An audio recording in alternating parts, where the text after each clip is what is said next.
Alright, what's going on everybody? Welcome back to another video here on the channel, and today I want to talk about the new video that iDubbbz posted. I think now it was the day before yesterday, where he kind of addresses Creator Clash 2, which was a influencer slash YouTuber boxing event that took place, I believe, back in April now. It was the second rendition of Creator Clash, which is, you know, just an influencer boxing event that iDubbbz and his team have been putting on, and well, Creator Clash 2 was pretty controversial around the time, and now a few months later, iDubbbz has kind of, I guess, kicked back up a little bit of the dust with his video that he put out, where he says essentially that Creator Clash 2 lost a pretty significant amount of money, which prevented them from donating any of the proceeds to charity like they initially intended, basically talking about how disheartening the entire experience was for iDubbbz and his team. And people have been talking about it pretty much ever since this video came out. I believe also iDubbbz just did like a 24-hour stream where he raised a bunch more money for charity and whatnot to try and, I guess, make up for the whole Creator Clash 2 situation. Now, I talked about Creator Clash 2 a few times back when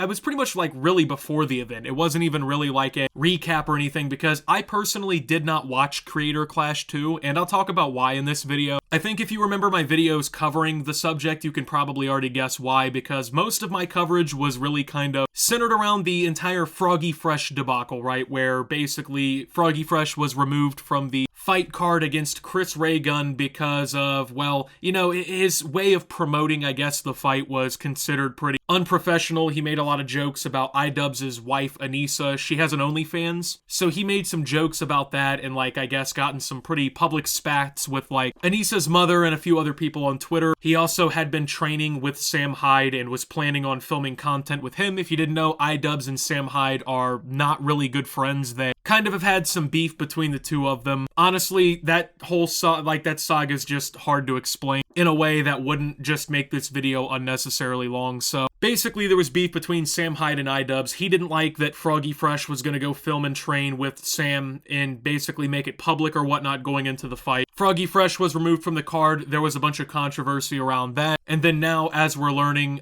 Creator Clash 2 did not do well. It actually sold half the pay-per-view that the first rendition of Creator Clash sold. So the first Creator Clash, I guess, sold like 100,000 on pay-per-view. And then now the second one only sold 50,000. So this wasn't really expected by iDubbbz or any of his team. And realistically, I didn't honestly expect it either. I mean, at least going into all this, because the first one was pretty successful. I mean, from at least all the measurements that I've been able to see, right? It looked like the event did pretty well. It looked like, you know, it went pretty well. And even in his video, iDubbbz seems to, you know, indicate that based off the success of the first Creator Clash, they thought that this one might even do better, right? Like they thought that the sky really was the limit. They already had kind of, you know, had a successful opportunity at this before. So it kind of hit iDubbbz a little harder probably that this didn't do as well as realistically it should have. Because even though I disagreed with the choice basically to get rid of Froggy Fresh on the fight card, this isn't really something I wanted to see happen, right? And I know that there are some people out there that have basically seen iDubbbz come out and admit this now. Some people kind of want to take that victory lap, right? Some people kind of want to be happy or celebrate. Now, me personally, I really love charity. I love the idea of raising money for charity. As you guys probably know, every single video pretty much that I've uploaded to YouTube over the last like 3 years at least has had a YouTube giving charity attached to it. Even like with merch, like part of the money that we get from selling merch also goes to planting trees to help combat climate change. So like, I personally really love charity. I love, you know, trying to get myself involved with things like that. And given that this event was supposed to be something that raised money for charity, I personally wouldn't feel right, like, wishing it, like, badly, right? Wishing that it would fail, I don't know. Like, I just, personally, that's not something that I would want to do, because in the end, if this event does well and money does go to these charities, like, that is something that objectively helps the world, right? Like, that makes the world a better place. You know, whatever the charities may be that this money's going to, that's money going to address serious issues in the world. So I don't want to sit around and be like, oh, haha, Creator Clash 2 didn't do good. Fuck you guys because of getting rid of Froggy Fresh off the fight card. But that is something very interesting about all of this. And I don't know if Ian or iDubbbz and his team really consider how much of an effect that might have had, but just like me personally, right? Oftentimes, I don't really care about influencer boxing. I don't really watch influencer boxing. Honestly, if I do, I pretty much always pirate it because, I'm sorry, there's just no way in most instances that I'm going to, especially like a, I don't know, like a KSI or Logan Paul fight, right? Like, that isn't something enough for me that makes me want to be like, oh, let me spend fucking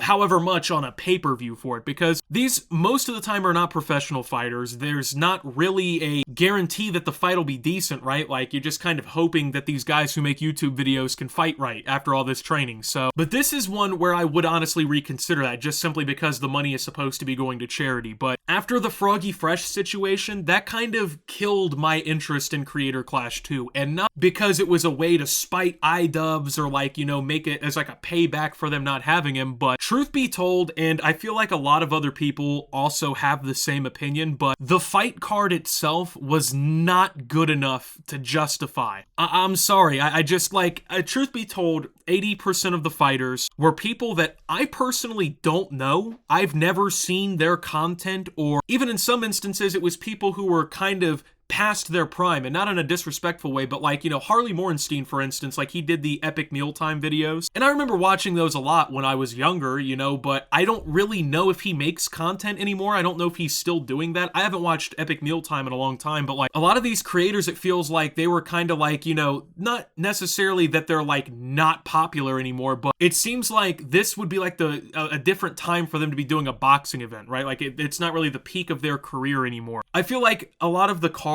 could have went to creators who were a little bit more popular, maybe a little bit more intriguing matchups. The only fight, frankly put, that I was personally interested in at all was the Chris Raygun and Froggy Fresh fight, and that's because I know who both of those people are. I like Chris Raygun. We follow each other on Twitter. You know, I've watched a lot of his content over the years. I like Froggy Fresh when I was a kid, especially. I remember, like I said in previous videos talking about this, I remember back in school, like, we would literally sing his songs like at lunch and shit. Like, all the kids in class, we all knew this dude. So, like, that was two creators that I personally like and have liked for years at this point, right? So that was the fight that I was looking forward to. If I was going to tune into this event in any way, that was the one I was going to want to watch. And frankly put, the matchup after removing Froggy Fresh was just not good. Like, the guy who fought Chris Raygun was way larger than him. It just wasn't really a fair fight, in my opinion, and none of the other fights really intrigued me. I feel like that was part of the draw, is like, for an event like this, especially since these aren't prized fighters or anything, you know, you need to get names that are intriguing, that get people really wanting to tune in, right? And there really just wasn't anything like that on the cards. I'm sorry, like, no disrespect to the people who were on the cards. I'm not trying to say, you know, that they didn't deserve their opportunity, but for me personally, as like a consumer of a product like this, or a viewer, I wanted something a little bit more interesting, and that just wasn't there. So I really don't think the Froggy Fresh controversy helped any, and also I do kind of want to point this out too, right? Ian, or iDubbbz, says that the event lost $250,000, right? So $250,000 down in the red. But I also just want to point out that Froggy Fresh and other people on social media offered like anywhere from $300,000 to $400,000 after it was all said and done, in money that they were going to donate to charity and whatnot to keep Froggy on the card. And out of spite for Sam Hyde, and I guess also to a degree Froggy Fresh, iDubbbz and the team turned that money down. They turned that $300,000 plus down that was offered outright to them to let Froggy fight. Now, I don't think I have to be a mathematician here to explain to you that had Froggy fought there, the controversy would have been ended, the public perception around the event would have been at least a little bit better, and automatically by the money donated, if they followed through and stayed true to their word, which, I mean, they would have gotten socially destroyed if they didn't, but if they kept their word, right, like, this event would have turned profitable. This event would have been in the green, and we would be avoiding this entire conversation now. That's just the way that I personally see it, right? Like, I honestly don't think that the Froggy Fresh situation was serious enough to remove him from the fight. Now, one thing that iDubbbz has said afterwards that I really don't like, and this is him kind of shitting on the commentary community here, but iDubbbz liked a tweet on Twitter that I thought, and a lot of people in the community thought was pretty interesting. Commentary community weirdos celebrating Creator Clash losing money as some huge W are once and for all proving they themselves never cared about the charities. Alright, so I guess I kinda see, like, there are a few people in the community, I guess, who are, like, quote-unquote happy or are, like, celebrating, but this is just simply not how everybody in the commentary community feels. And for the entire commentary community to kinda get lobbed in on the opinions of a couple people, I think is pretty fucking ridiculous. Like, I feel as if iDubbbz and his supporters have gotten to the point where if you say, like, anything critical at all about them or the event, it's automatically dubbed that, like, you hate them, you wanted it to fail, like, you didn't like them in the first place. Like, that just simply isn't the case. I don't even dislike iDubbbz, right? I disagree with a lot of the shit that he's done. I disagree with a lot of his takes, but I don't hate this guy, and I didn't want to see his fucking event fail. Like, it's just kind of insane, I guess, for the whole community to get, like,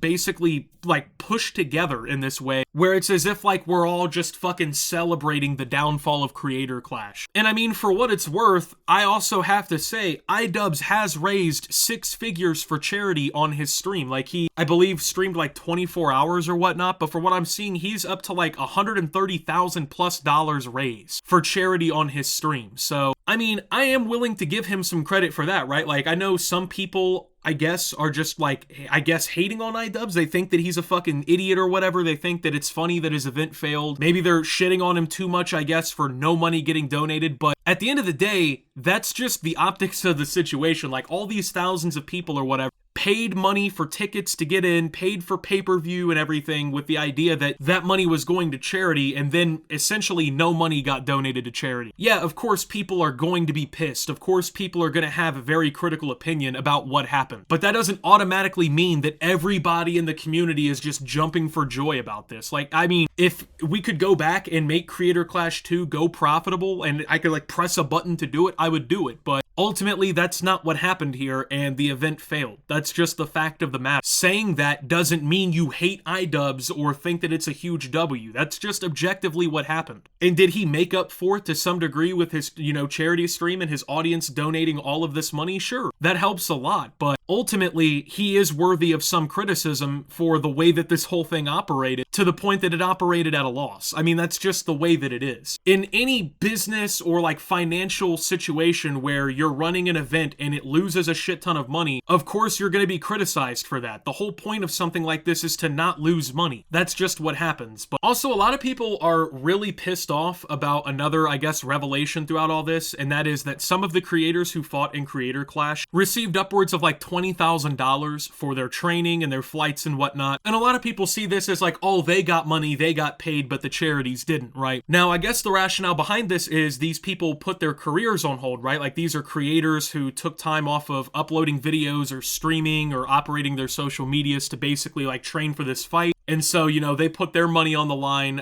they put their careers on the line to basically train for these fights and whatnot, so they get their, you know, training money back and whatnot to help kind of protect them and insulate them from that. Now, personally, I'm not the most upset about this, I mean, because I kind of understand, like, that's something you kind of have to do. Like, these creators did put time on the line, they did put a pretty important amount of time and effort on the line, so I do get them getting some money back, but I understand, too, people think that 20,000 is like a lot, because, you know, this wasn't some professional event or whatnot, right? So I guess people don't really know how much goes into boxing training. I don't know how much goes into boxing training. I won't pretend that I do. So I don't know if 20,000 is a ridiculous number or not. I know a lot of people also had to be flown in from, like, pretty much across, like, you know, several states and all kinds of shit. This was a in-person event. So overall, I just don't see, like, why people think iDubbbz isn't that, like, deserving of some criticism for this. Because, I mean, eventually, like, we have to admit the event failed. But at the same time, like, I'm not going to sit here and click my fucking heels smiling, you know, woohoo, whoopee, that this fucking event failed. So, I don't know, that's just my 2 cents on the whole thing. But with that being said, thank you guys for watching. If you did enjoy, make sure to leave a like. Subscribe if you're brand new around here on the channel. Follow me over on Twitter and Twitch at @SubToOptimus. Make sure to check out Shoptimus down below. Thank you to my Watch Optimus subscribers. Your support helps the channel tremendously. And until my next video, guys, this is Optimus, while talking about the Creator Clash 2 situation, and signing out.